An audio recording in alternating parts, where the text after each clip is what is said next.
Hello. I thought I would say today the story of the creation of music according to the Mexica. So this is a painting I made to describe it. And a little bit about myself before I begin. I am Chico Miatzcuintli Amatlapantli. I'm a Mexican-American artist. I'm mixed race. My father is white, my mom is Mexican and of Huira descent. And I make these kinds of paintings as my artistic practice. So today I wanted to talk about music and the creation of music. So the story that we have that describes the creation of music comes to us from the Histoire du Mexique, which I'm sure I'm mispronouncing. It's a French text, which was apparently it seems like, because of the way it was written, that a Native American person told somebody the story of the creation of the world using a pre-Hispanic manuscript as as what they were reading, because the way it's spoken implies that they are looking at a book. So it's one of those texts that's used as a reference quite often. Oh, y también voy a hacer el mismo video en español mañana o más tarde el día de hoy. Pero como que no se preocupan, como que también voy a hacerlo en español al rato. I was just saying that I'm going to do this same presentation in Spanish later today. So anyways, the Histoire du Mexique seems to be based on pre-Hispanic stories, even though it's a post-colonial manuscript. And it's the only place where this particular story survives. So I have a printout of it. This is my own translation of it. It's not the original, but it's what I used to base the painting that I'm making on. So I'm going to read it a little bit, and I'll describe to you the painting at the same time.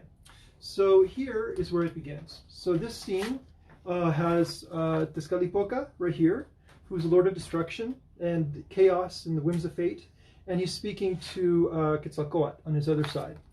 And he says, or it begins, on the day of Five Flower, Tezcatlipoca approached Quetzalcoatl and spoke to him.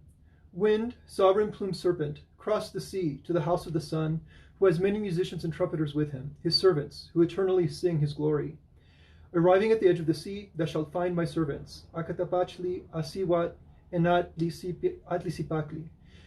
Command them to form of their own bodies a bridge, that thou mayest cross the sea and bring to me the sun's musicians, for I wish them to do me honor.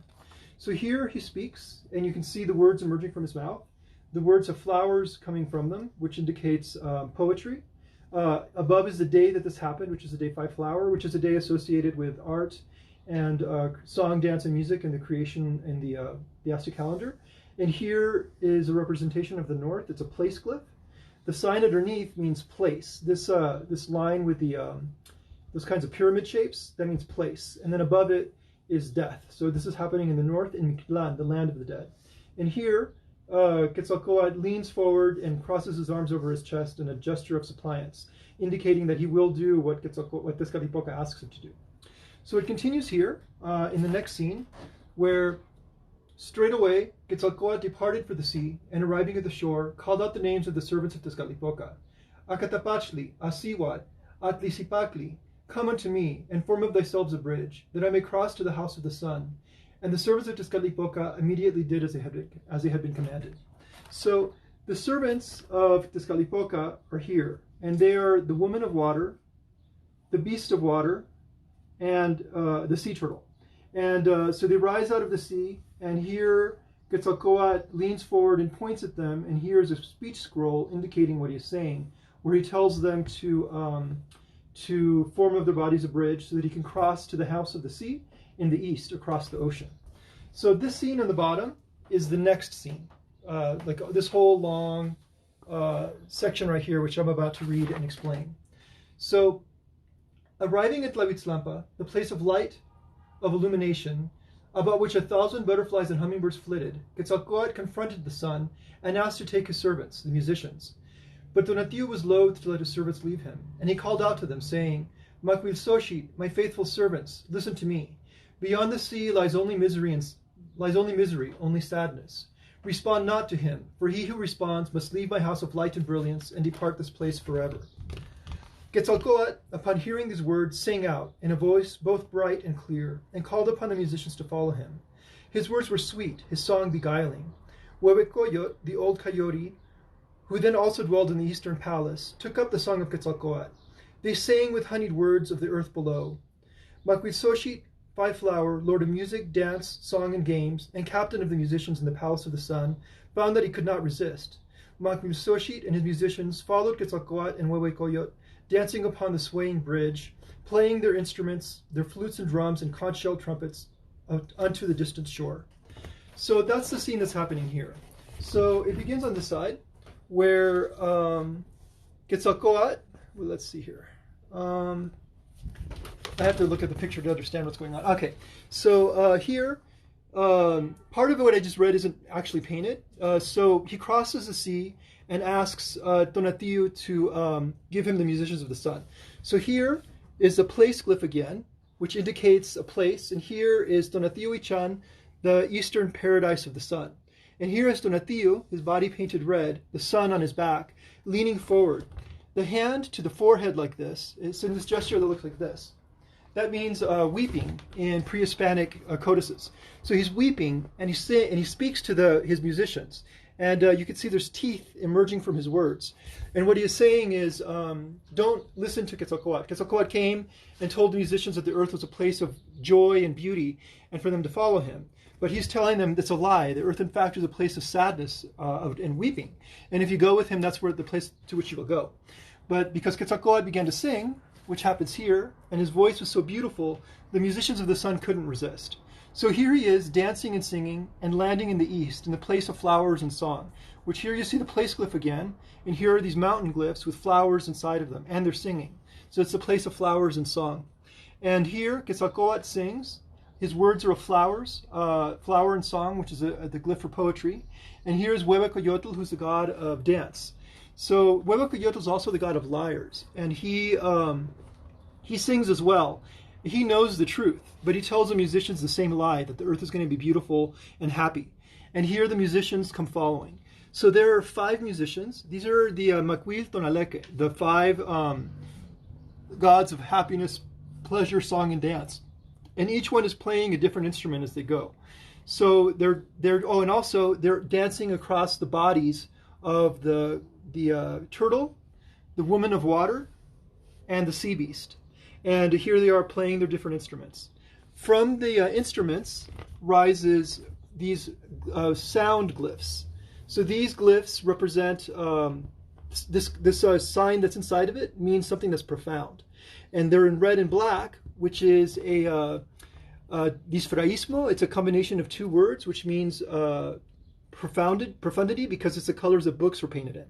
So here they are, leaving the palace of the sun, while the sun weeps on the other side, singing and dancing as they go. And then at the bottom is when they land on the earth. So I'm gonna read that section now.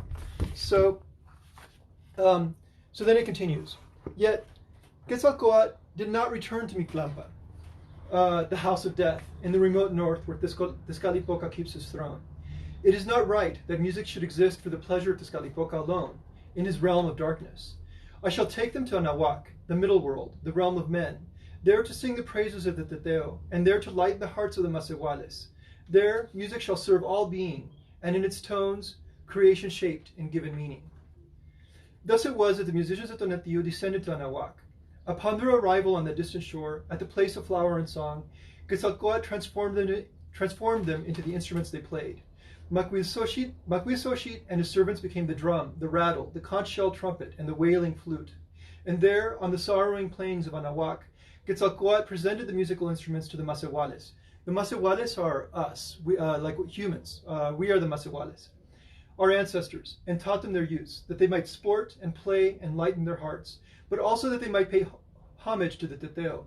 And he taught them that in the sound of the drum and flute and conch shell, the prayers of men rise to the very heavens in the ears of the Teteo, but also that in the sound of the divine instruments is to be heard the voice of Macuilxochitl and his brothers and their sacrifice on behalf of the children of Anahuac.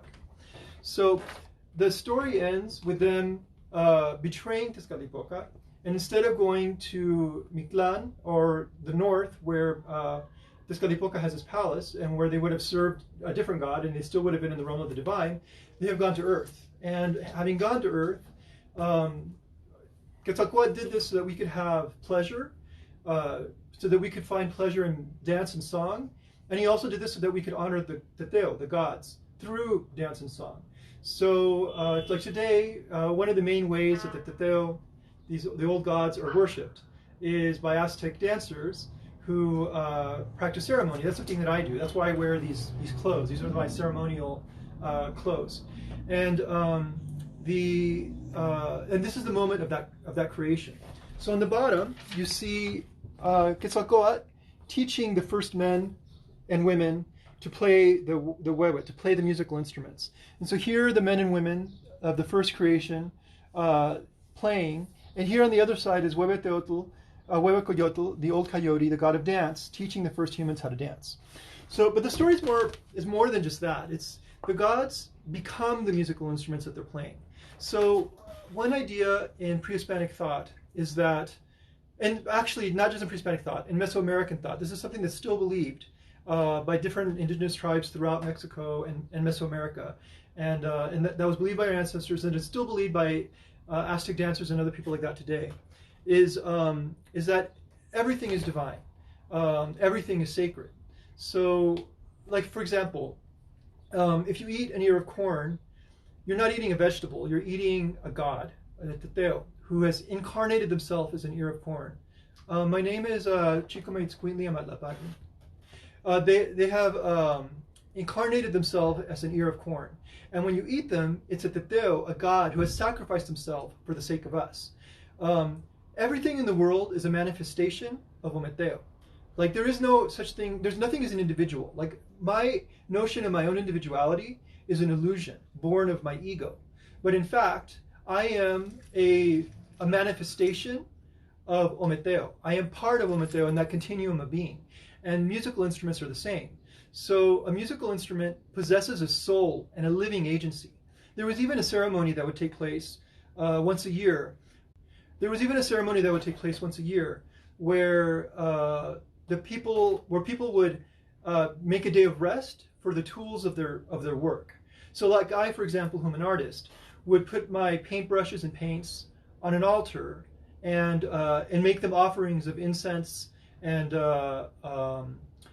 food and things like that, and honor them, because like my tools have souls, they have agency, they think, they feel, they exist, they live, and so like this was a way of honoring the tools that allow your own work to take place, and accepting the fact also that, like, for example, me as an artist, it's like my work isn't just my own. It comes through my work, through other artists who have taught me before me, through the tools that I'm using to make the artwork. For example, this is painted on a piece of paper.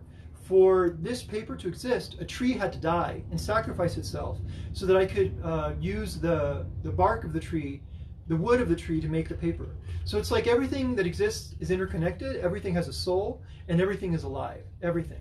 So this is telling us a story of the livingness, that living energy of musical instruments. So here, one of the Macuiltonaleque, the lords of music, dance, and song, in this case, his name is written beside it, 5 lizard, transforms and becomes the conch shell. Here on the bottom, the Lord 5 grass, Macuil Malinali, becomes the leg rattles that we wear when we do the dance. Here on this side is the scene in which Macuil Coscacuautli, the Lord 5 vulture, becomes the flute. And you see in all of them, they're being born from the flute. This is like a kind of like a womb from which they are emerging, but into which they are also entering. And on each one, if you notice, the face paint that he has right here is the same as the face paint that he bears underneath. So in each case, there's this image in which a tonaleque becomes the musical instrument that we play. So, for example, in ceremony, when we play the drum is a god. It's like an actual teteo who possesses agency, will, and thought. And when you're playing it, the sound that you're hearing is the voice of the teteo taking our prayers and our intentions to the heavens and to the underworld, to the realm of the divine. and allowing us to communicate with our ancestors and with the gods. This is the story that tells us how this took place and what that means. So, so I just wanted to share that with you today. If there's any questions, I'm happy to answer them.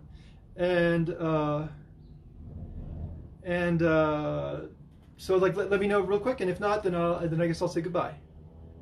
And also I'm gonna reproduce this in just a little bit in Spanish as well. Okay, I guess there's no questions. Thank you very much. Goodbye.